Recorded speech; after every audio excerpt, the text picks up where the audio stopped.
Hello বন্ধুরা, welcome to reasoning world.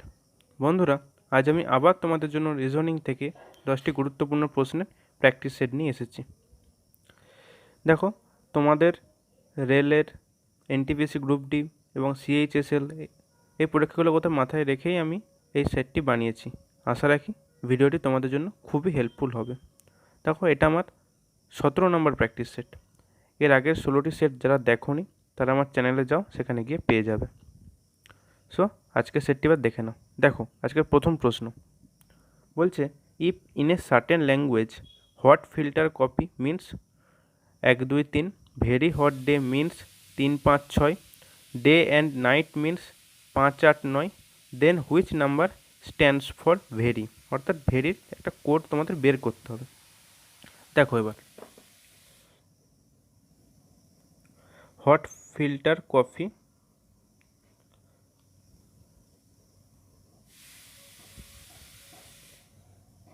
1 2 3 বলেছে এর কোডটা। এবার আছে ভেরি হট ডে, এটা আছে 3 5 6। লাস্ট আছে ডে অ্যান্ড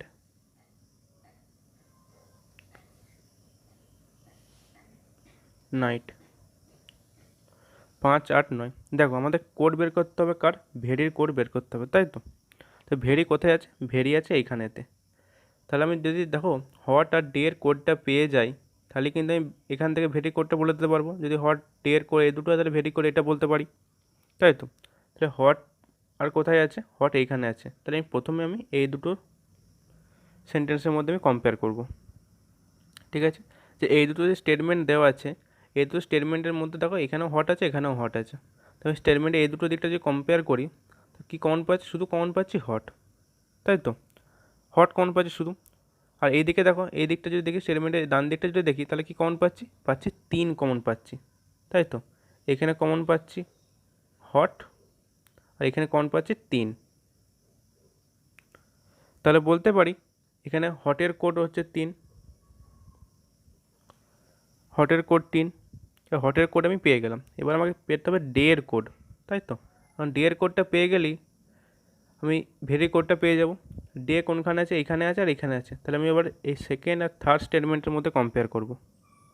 ঠিক আছে, সেকেন্ড থার্ড স্টেটমেন্টের মধ্যে দেখো শুধু ডেটা কমন আছে, এখানে ডে, এখানে ডে। তাহলে এই দুটো কমন আছে, ডে আর এইখানে। তাহলে এবার এই স্টেটমেন্টের ডান দিকেতে 3 5 6 এবং 5 8 9 কী কমন আছে? 5 কমন আছে, তাই তো? তাহলে আমি বলতে পারি কি, যে ডে এর কোড 5। এখানে বলে দিলাম ডে এর কোড হচ্ছে 5। তাহলে আমার কোড কিসের বের করতে হবে? Very code. তাহলে very hot day, hot day এর কোড আমি পেয়েছি, হটের কোড 3, ডে এর কোড 5। তাহলে ভেরি কোড কী হবে? 6 পড়ে আছে। তাহলে ভেরির কোড হচ্ছে এখানে 6। তাহলে অপশান এ হচ্ছে রাইট অ্যান্সার। ঠিক আছে, বুঝতে পারলে? নেক্সট দেখো, এবার দেখো 2 নম্বর প্রশ্নটা হচ্ছে, find a missing number in the given series.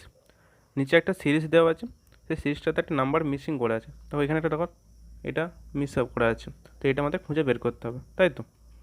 দেখো সিরিজটা দিকে একটু ভালো করে যদি লক্ষ্য করো, তো এখানে আছে 9 1 5, এখানে 3 6 4, এখানে একটা ভেতরে একটা সংখ্যা দেওয়া আছে, এখানেও 5 4 3, এখানেও 7 8 9 ভেতরে একটা সংখ্যা দেওয়া আছে। তার মানে এই সংখ্যাগুলো দিয়ে কোনো কিছু একটা করে আমি ভেতরের সংখ্যাটা পাবো, তাই তো? তাহলে দেখো আমি যদি এটা করি, এখানে 9 1 5 অর্থাৎ 915, তাই তো? 915, 915 থেকে আমি যদি 3 6 4 যোগ করি, তাহলে কিন্তু 551 পাবো কি? 551 পাবো না। কিন্তু যদি বিয়োগ করি, 915 থেকে 364 যদি বিয়োগ করি, দেখো আমি 551 পাচ্ছি। ঠিক আছে, তা দেখো এবার 543 থেকে, সরি এখানে তাহলে 789টা বড় আছে, তো 789 থেকে বিয়োগ করতে হবে। তো 789 থেকে যদি 543 বিয়োগ করো, তখন 246 পাও কি না? 789 থেকে 543, দেখো 246 হচ্ছে। তাহলে কি হচ্ছে, যে যেটা বড় সংখ্যাটা আছে, বড় সংখ্যাটা থেকে ছোটো সংখ্যাটা বিয়োগ করে দিলেই মাঝের সংখ্যাটা পেয়ে যাচ্ছি, তাই তো? এখানে আছে কি 863। তাহলে এই 863 থেকে 241 আমি বিয়োগ দেব, কত পাবো? তাহলে 2 2 6 622, তাহলে অপশান বি হচ্ছে রাইট অ্যান্সার। ঠিক আছে, তা কী করলাম, যে বড় সংখ্যা যেটা ছিল সেই বড় সংখ্যা থেকে ছোটো সংখ্যাটা বিয়োগ করে দিলাম, বিয়োগ করে দিলে না মাঝের সংখ্যাটা পেয়ে যাচ্ছে। ঠিক আছে, নেক্সট দেখো এবার। দেখো এই সিরিজটাতে একটা টার্ম মিসিং আছে, সেই মিসিং টার্মটা আমাদের খুঁজে বের করতে হবে, তাই তো। দেখো কি আছে, 5 6 7 8 9, 9 নেই, 10 আছে, 10-এর পর 11, আবার 12 13 নেই, 14 আছে। ঠিক আছে, তো দেখো এই সিরিজটার দিকে যদি ভালো করে দেখাই, আমি দেখো 5 থেকে 7, 7 থেকে 10 এবং 10 থেকে 14, এটা একটা সিরিজ, এটাতে দুটো সিরিজ আছে। ঠিক আছে, 5 থেকে 7 একটা, 7 থেকে 10, 10 থেকে 14 একটা। আর এখানে দেখো আবার 6 থেকে 8, 8 থেকে 11, 11 থেকে যে টার্মটা মিসিং আছে সেই টার্মটা একটা অবধি সিরিজ একটা। ঠিক আছে, দেখো 5 থেকে 7 যেতে আমাদের কী করতে হচ্ছে, 2 যোগ করতে হচ্ছে। 7 থেকে 10 যেতে গেলে কী করতে হচ্ছে, 3 যোগ করতে হচ্ছে। এবং 10 থেকে 14 যেতে হলে 4 যোগ করতে হচ্ছে, তাই তো। তাহলে প্রথমের সাথে 2 যোগ হচ্ছে, তারপরে 3 যোগ হচ্ছে, তারপরে 4 যোগ হচ্ছে। দেখো এবার এখানেও দেখো 6-এর সাথে প্রথমে 2 যোগ হয়ে 8 হয়েছে, 8-এর সাথে দেখো আবার 3 যোগ হয়ে 11 হয়েছে। তাহলে 11-এর সাথে আবার কী হবে, 4 যোগ হবে। 11-এর সাথে 4 যোগ হলে কত হবে, এখানে 11 সাথে 4 যোগ হলে হচ্ছে 15। তাহলে অপশান বি হচ্ছে রাইট অ্যান্সার। ঠিক আছে, তুমি দুটো সিরিজটা খুঁজে বের করে নিলাম আগে। ঠিক আছে, যাতে আমাদের সুবিধা হয়। নেক্সট দেখো এবার। দেখো 4 নম্বর প্রশ্নটা। দেখো Ram goes 30 metre north, then turn right and walks 40 metre, then again turns right and walks 20 metre, then again turns right and walk 40 metre. How many metre is he from his original position. অর্থাৎ সে যেখান থেকে যাত্রা শুরু করেছিল এখন যেখানে পৌঁছেছে কতটা মোট পথ পৌঁছেছে সেটা তোমাদের বের করতে হবে। ঠিক আছে, তো অরিজিনাল পজিশন থেকে সে কত দূরে আছে এটা আমাদের বের করতে হবে। তাহলে দেখো এটা ডিরেকশন টেস্ট থেকে কিন্তু এসেছে এটা। দেখো প্রথমে বলছে রাম 30 মিটার নর্থে গেল, তাই তো। তো আমি বলছি রাম এখান থেকে তার যাত্রা শুরু করছে, এটা তার স্টার্টিং পয়েন্ট রামের। এখান থেকে সে নর্থ অর্থাৎ উত্তর দিকে এই দিকটা, এটা নর্থ, এটা সাউথ, এটা ইস্ট, এটা ওয়েস্ট, তাই তো। এবার এইটা হচ্ছে তোমার নর্থ ইস্ট, এটা হচ্ছে সাউথ ইস্ট, এটা হচ্ছে সাউথ ওয়েস্ট এবং এটা হচ্ছে নর্থ ওয়েস্ট, তাই তো। এই হচ্ছে আমাদের। এবার দেখো তাহলে উত্তর দিকে প্রথমে 30 মিটার রাম গেল, আমি বললাম এটা হচ্ছে 30 মিটার, রাম এখানে পৌঁছলো। ঠিক আছে, এবার এখান থেকে বলছে কি then turn right and walks 40 metre. ঠিক আছে, এবার ডান দিক বাংলা এদিকে এবং 40 মিটার গেল, আমি বললাম এটা হচ্ছে 40 মিটার। ঠিক আছে, এবার কি বলছে, এবার সে এইখানে আছে, সে এইদিকে মুখ করে আছে, তা তখন এবার সে করছে এগেন টার্নস রাইট, এবার সে ডান দিকে, তার ডান দিক কোন দিকে হবে, এইদিকে মুখ করে আছে মানে ডান দিক এইদিকে হবে। এইদিকে সে 20 মিটার এলো, এইটা হচ্ছে আমি বললাম 20 মিটার। ঠিক আছে, এবার বলছে কি then again turns right and walk 40 metre. এবার সে যেহেতু উল্টো দিকে আসছে তাই এমনি দিকে হলে ডান দিক এই দিকটাতে হয়, যেহেতু সে উল্টো দিকে এখন আছে মুখটা, তার ডান দিকে এই দিকটাতে হবে। এবং কী করছে, সে ওয়াক করছে 40 মিটার। তাহলে 40 মিটার মানে কি, পুরোটা এই ডিস্টেন্সটা পুরোটা 40 মিটার, তার মানে এইখান থেকে এতটাই আমাকে পুরোটাই আসতে হবে। এটা হচ্ছে আমার 40 মিটার ডিস্টেন্স। তাহলে বলছে কি how many metre is he from his original position. তাহলে অরিজিনাল পজিশন তো ছিল তার এইটা, এখন সে আছে এইখানেতে। তাহলে এই ডিস্টেন্সটা বের করতে হবে। এই ডিস্টেন্সটা এটা পুরোটা ছিল 30 আর এত দূর অবধি হচ্ছে 20, তাহলে এটা কত হবে 30 মাইনাস 20, তাহলে 10 মিটার। অপশান বি হচ্ছে রাইট অ্যান্সার। ঠিক আছে, কারণ দেখো এখান থেকে এতটা 20 মিটার, তাহলে এর এতটা 20 মিটার হয়ে গেল, এই জায়গাটা হচ্ছে 20 মিটার, তাহলে আর টোটালটা 30 মিটার, তাহলে 30 থেকে 20টা যদি বাদ দিয়ে দিলাম নিয়ে 10 মিটার পেলাম। ঠিক আছে, নেক্সট দেখো এবার।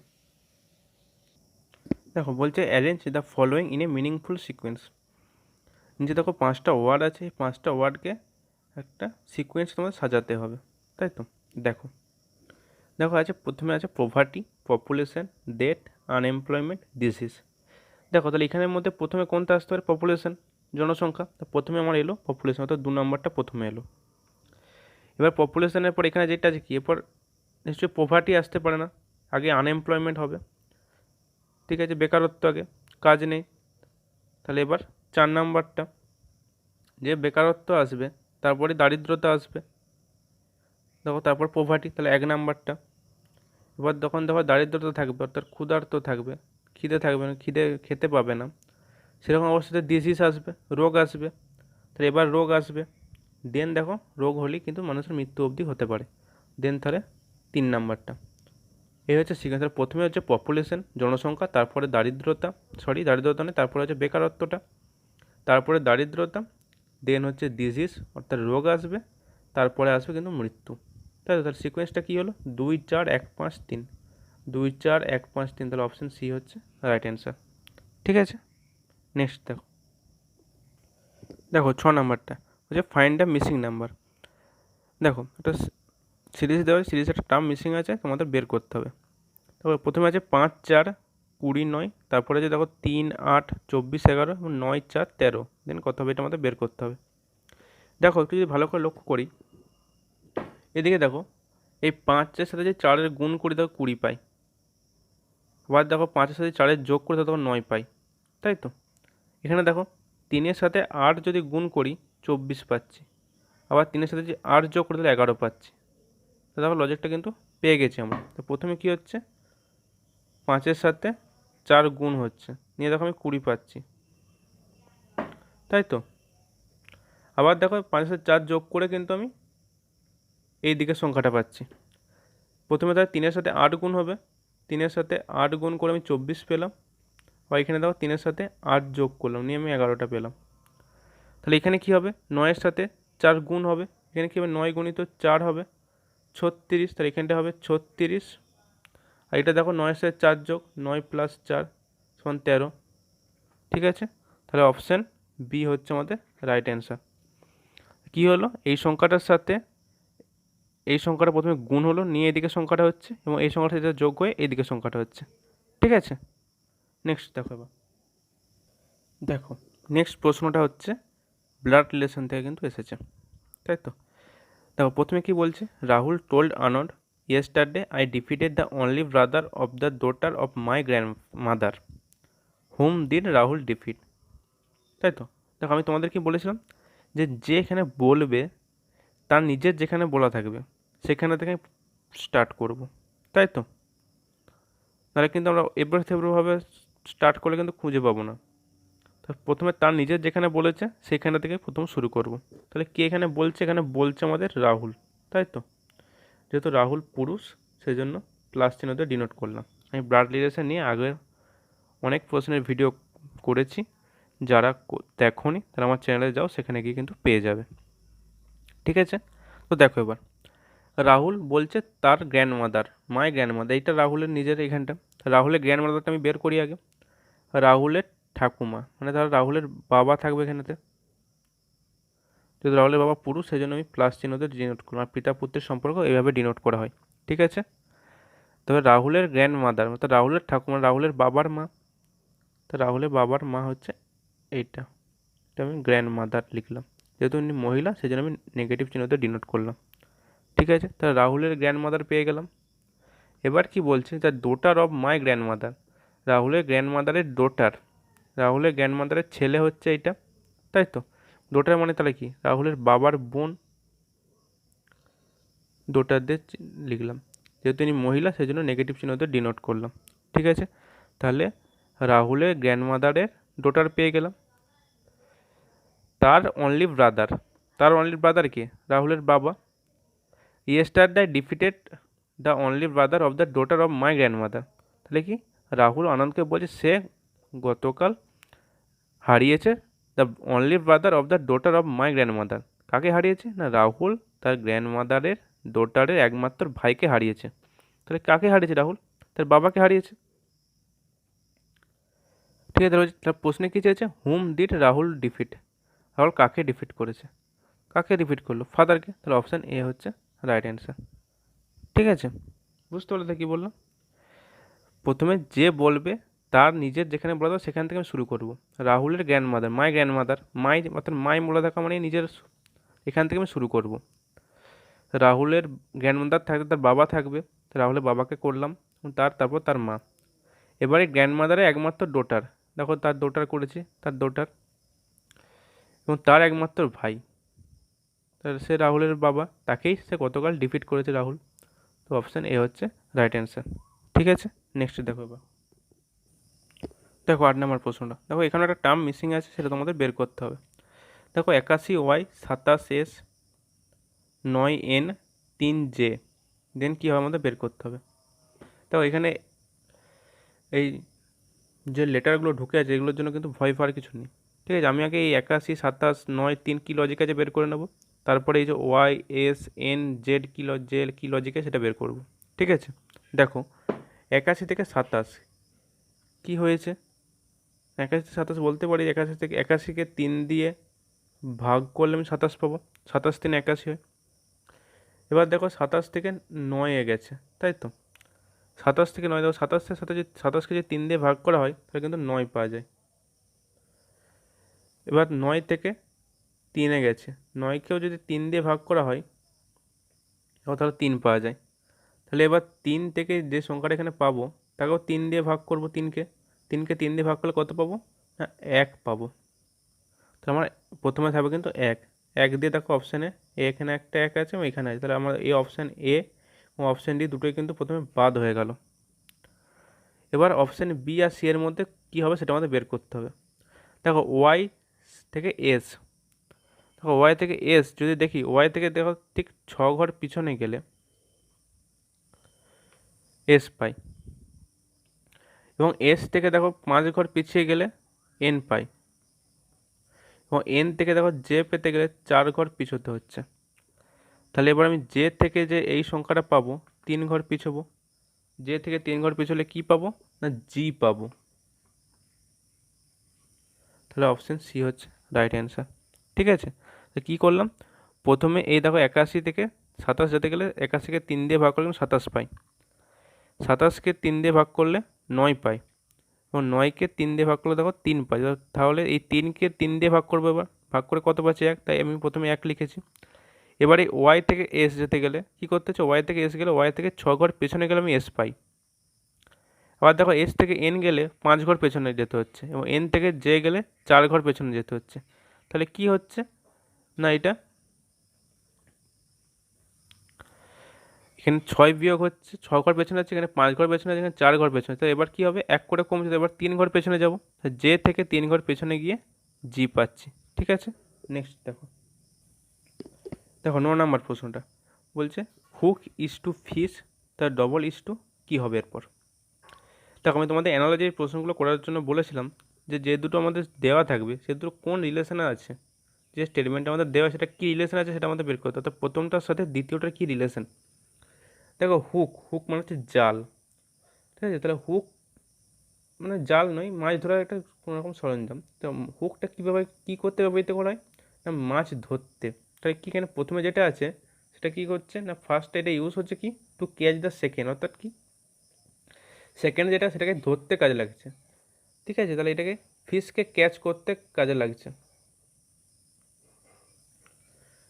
তাহলে এখানে নিশ্চয়ই এমন রিলেশন থাকবে, এদিকে থাকবে সেটাকে, এদিকে থাকবে একটা কোনো একটা জিনিস যেটাকে ধরতে ব্যবহৃত হয়। ঠিক আছে, তার প্রথমেরটা ব্যবহৃত হবে, দ্বিতীয়টাকে ধরতে। তারপর স্টেডিয়াম, স্টেডিয়ামে কী হয়, স্টেডিয়ামে খেলা হয়, এটা জাস্ট সিম্পল জিনিস, এটা তার কিন্তু ধরাধরি কোনো কিন্তু ব্যাপার নেই।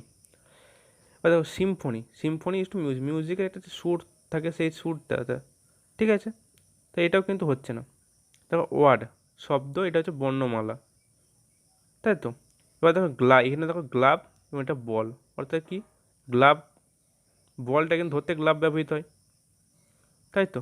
তাহলে কি এর প্রথমেরটা এটা ইউজ হচ্ছে কি দ্বিতীয়টাকে ধরতে, তাহলে অপশান বি হচ্ছে রাইট অ্যান্সার। তাহলে এখানে এখানে কি লজিকটাতে কী আছে, এখানে লজিকটা হচ্ছে যে ফার্স্ট ইজ ইউজ টু